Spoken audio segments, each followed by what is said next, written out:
UFC 300 was an amazing night, but it's now in the books, and it's now time for the Ultimate Fighting Championship to look ahead. So we do this after every major pay-per-view, but I thought, like, normally it's the main card fighters, but this was a full card full of main card fighters. So we're going to kind of look ahead and see what could be next for each fighter on UFC 300. We'll begin at the bottom. Cody Garbrandt, I have him going up against the loser of Jonathan Martinez against Jose Aldo this upcoming month at UFC 301. I think Garbrandt showed and has shown, and I said this in the preview, there's still something there with this guy. I think a lot of people are assuming that he is just kind of cooked, and in terms of being a title challenger, probably. But I still think there's something there. And so I think he'll be on a similar timeline as one of these two. And I think they line up pretty well. I would go Davison Figueiredo against Piotr Jan. Jan has made that call out. Initially, I had written down Marlon Vera. But if Piotr Jan's making the call out, who am I to deny them? So I like that fight. I think it potentially sets up the next title challenger at 135 pounds. Jim Miller, this one's a cop-out against whoever the fuck he wants to fight. That is my official stance. He is an absolute legend. If he doesn't want to fight again, don't let him fight again. If he wants to fight again, let him fight again. He has done, I think, a really good job of not overstating what this run might be for him. He knows, like, look, I'm not challenging for a title again. I just want to compete. I just want to go out there and fight. So just let me fight. So it will be random UFC fighter X that he will be fighting. But just an amazing run for Jim Miller, obviously. I have Bobby Green going up against Rafael Dos Anjos. A couple guys in the back nine of their career, but who are going down swinging. Bobby Green, obviously, with an electric performance against Jim Miller. Dos Anjos is, I still think, a highly ranked fighter in the Ultimate Fighting Championship. So let him bang. Let's see what happens.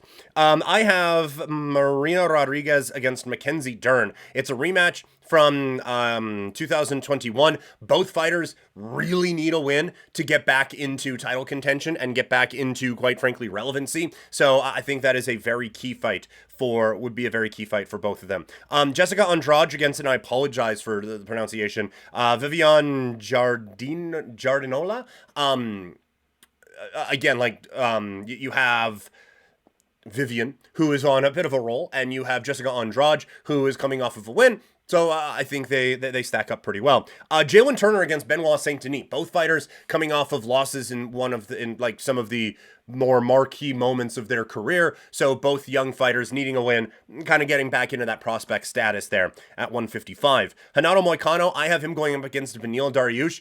Moicano coming off of a big win. Let's keep that ascension going. Or Dariush kind of beats him back down and picks up a win that he needs to continue on at 155. I have Sadiq Youssef against Dan Ige. Ige has won 3 of his last 4 on a bit of a rise. Youssef just got shut down, but I think this is still an interesting test for him to try to move back up there.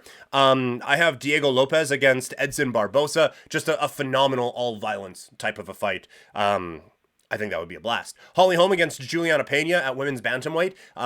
Juliana Pena is on the verge of a title shot, but I don't know if anyone really wants to see her get a title shot. So I think having another fight, get her a win to maybe get her in title contention or get Holly Holm back on track, I think that makes a lot of sense. Kayla Harrison, Amanda Nunes, why not? She called her out. If Amanda Nunes wants to come out of retirement, let's have the GOAT come back for one more round against someone who was often thought of as a legitimate challenger for her if they ever could have got her into the Ultimate Fighting Championship. So I think that would be a blast. If Nunes is actually retired, and isn't just doing an MMA retirement thing, then it's Raquel Pennington for a championship. Kayla Harrison has all of the resume that you would need and now has a win under her belt in the Ultimate Fighting Championship. Boom.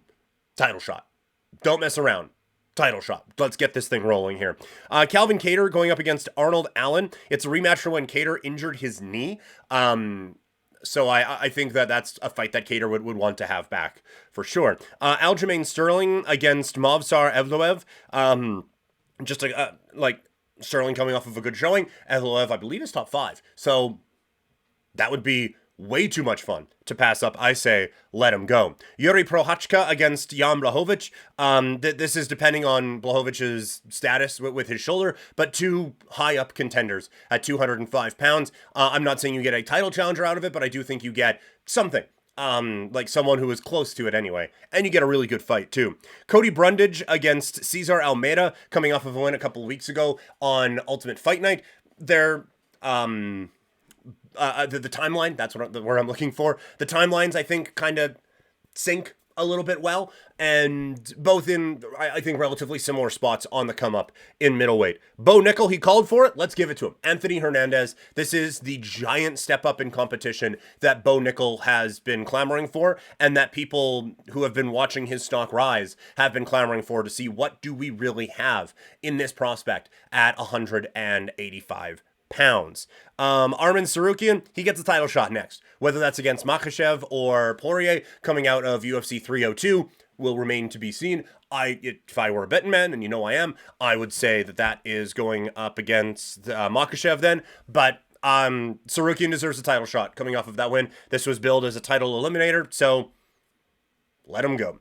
As for the person who he beat, I have Charles Oliveira going up against Justin Gaethje. Both men coming off of really disappointing losses, but both are still like legends of the game, and also have resumes that I think are deserving of a second chance at getting back into title contention here at 155. That fight would be unbelievable, and I think a warranted challenge for both.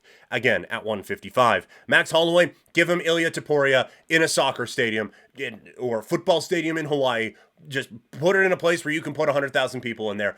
Build off of this star that you have in Max Holloway, this star-making moment. Take advantage of this. Capitalize on this and give this man a title shot, and give it to him in a place that looks fucking sweet. So that's all I ask for.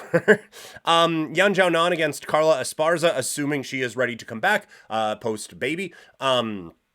If not, like, no pressure, obviously, at all. But I think that would be an interesting challenge for Jiaonan, and a chance for her to prove if her grappling can improve here after being soundly beaten in that area at UFC 300. Zhang Wei Li, I have her going up against Tatiana Suarez. For the longest time, we have thought Suarez is a title challenger, and she just hasn't been able to stay healthy long enough. So, if she's healthy, let her rip, man. And I think that's the way to go with Tatiana Suarez. Then in our two main event fighters, I have Jamal Hill going up against Alexander Rakic, both coming off of losses again at UFC 300, so both could use maybe a bit of a rehab, and then the loser of that fight would be facing, I think, a must-win in their next to kind of stay relevant in title contention. And then our winner of the main event, Alex Pereira, 205-pound champion.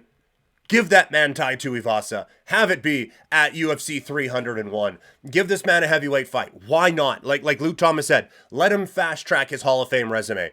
I think he deserves that opportunity. There isn't an obvious challenger at 205, so let him go up there, have a heavyweight fight. Don't have it be against the champ, but have him fight a contender, and just see. So those are the fights I would like to see made coming out of UFC 300.